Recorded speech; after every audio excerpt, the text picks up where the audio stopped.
Hello friends, इस video में हम multiple choice type question maintenance and repair of structure इसकी जो वीडियो बनाई थी, जो सेकंड वीडियो थी, उसमें जो सेकंड नंबर का जो क्वेश्चन है उसका हम क्लैरिफिकेशन करने वाले हैं। उसको हम थोड़ा अच्छे तरीके से समझने वाले हैं। तो उस क्वेश्चन को अच्छी तरीके से समझने से पहले मैं आपको एक छोटा सा कॉन्सेप्ट समझाता हूँ। वो है वेलोसिटी का। वेलोसिटी की डेफिनेशन होती है distance upon time. Simple, distance और टाइम। अभी डिस्टेंस ये हमारे न्यूमरेटर में है और टाइम हमारा डिनोमिनेटर में है। तो वेलोसिटी और लेंथ ये क्या है, हमारी डायरेक्टली प्रोपोर्शनल हो जाएगी। मीन्स अगर लेंथ इंक्रीज़ करेगी तो वेलोसिटी भी इंक्रीज़ करेगी। और टाइम ये इन्वर्सली प्रोपोर्शनल है टू द वेलोसिटी। मीन्स अगर टाइम इंक्रीज़ करेगा तो वेलोसिटी डिक्रीज़ करेगी। लेंथ इंक्रीज़ करेगा तो वेलोसिटी भी इंक्रीज़ होगी, बट टाइम इंक्रीज़ होगा तो वेलोसिटी डिक्रीज़ होगी। Because length is directly proportional but time is inversely proportional. ये एक छोटी सी डेफिनेशन मैंने आपको बताई है और इसकी प्रोपोर्शनलिटी और इसकी रिलेशन मैंने बताई है velocity with respect to length and with respect to time. अभी हमारा जो क्वेश्चन है हम उसको समझते हैं। क्वेश्चन हमारा क्या था कि अल्ट्रासोनिक पल्स वेलोसिटी हमने कंक्रीट में क्या किया है, टेस्ट किया है, परफॉर्म किया है। और अल्ट्रासोनिक पल्स एक पॉइंट से दूसरे पॉइंट तक के क्या हुई है, ट्रैवल हुई है। दो तरह का हमारा कंक्रीट है, एक है डेंस कंक्रीट और एक है हॉलो कंक्रीट। तो जब हम डेंस कंक्रीट में टेस्ट को परफॉर्म करेंगे तो एक पॉइंट से दूसरे पॉइंट पे जब हमारी पल्स ट्रैवल करेगी तो डेंस कंक्रीट है, ये होमोजीनियसली पैक है, यहाँ पर एग्रीगेट्स के बहुत ज़्यादा पार्टिकल्स हैं। तो जब पल्स ट्रैवल करेगी तो वो स्ट्रेट लाइन में ट्रैवल नहीं करेगी। वो क्या करेगी, एक एग्रीगेट से दूसरे एग्रीगेट, फिर कोई सैंड का पार्टिकल, फिर कोई दूसरा एग्रीगेट का साइज़, ऐसे डिफरेंट एग्रीगेट्स के कांटेक्ट में आएगी।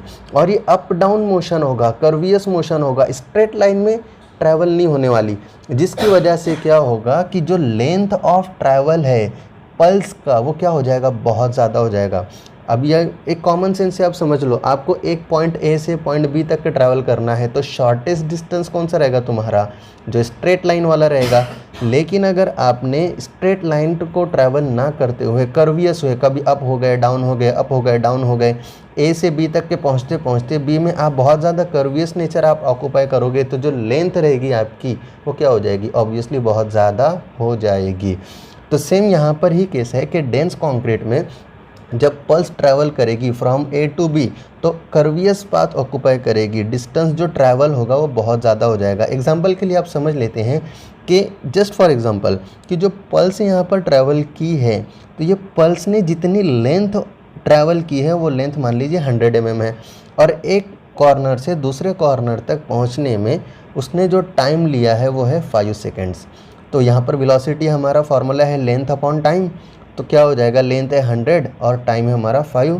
मीन्स वेलोसिटी हमें जो मिलेगी, अल्ट्रासोनिक पल्स वेलोसिटी की वैल्यू मिलेगी 20 mm पर सेकेंड। अभी जो दूसरी केस है, दूसरी केस में क्या है, हॉलो कंक्रीट है। मीन्स हनी कॉम्बिंग है, कुछ पार्ट में कंक्रीट है, कुछ पार्ट में नहीं है, बीच में वॉइड्स हैं। तो क्या होगा, जब एक पार्ट से दूसरे पार्ट पे हमारी पल्स ट्रैवल करेगी तो उसको जैसे ही वॉइड मिलेगी तो उसको ऑब्स्ट्रक्शन नहीं मिलेगा, फ्रीली वहाँ से क्या हो जाएगी, जल्दी से वहाँ से पास हो जाएगी। तो जिसकी वजह से उसको ऑब्स्ट्रक्शन कम होने की वजह से वो क्या करेगी, मैक्सिमम वो स्ट्रेट पाथ ऑक्यूपाई करती चली जाएगी। जिसकी वजह से जो length of travel of the pulse रहेगी वो क्या हो जाएगी, कम हो जाएगी as compare to the dense concrete. अभी इसके पहले जो लेंथ ऑफ ट्रैवल था वो 100 था तो ऑब्वियसली यहाँ पर क्या हो जाएगी, वो कम हो जाएगी, उससे 80 mm हो जाएगी मान लीजिए एग्जांपल के तौर पे। और मान लीजिए उसको टाइम जो लगा है वो यहाँ पर भी सेम टाइम लगा है 5 सेकेंड। तो यहाँ पर वेलोसिटी हमें कितनी मिलेगी, length upon time means 80/5 means 16 mm पर सेकेंड। जबकि इसके पहले वाली केस में हमें जो वेलोसिटी मिली थी 20 mm पर सेकेंड।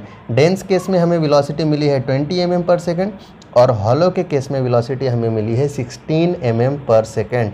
इससे हमें क्या समझ में आता है कि ultrasonic pulse velocity is more in case of dense concrete and ultrasonic pulse velocity is less in case of hollow concrete.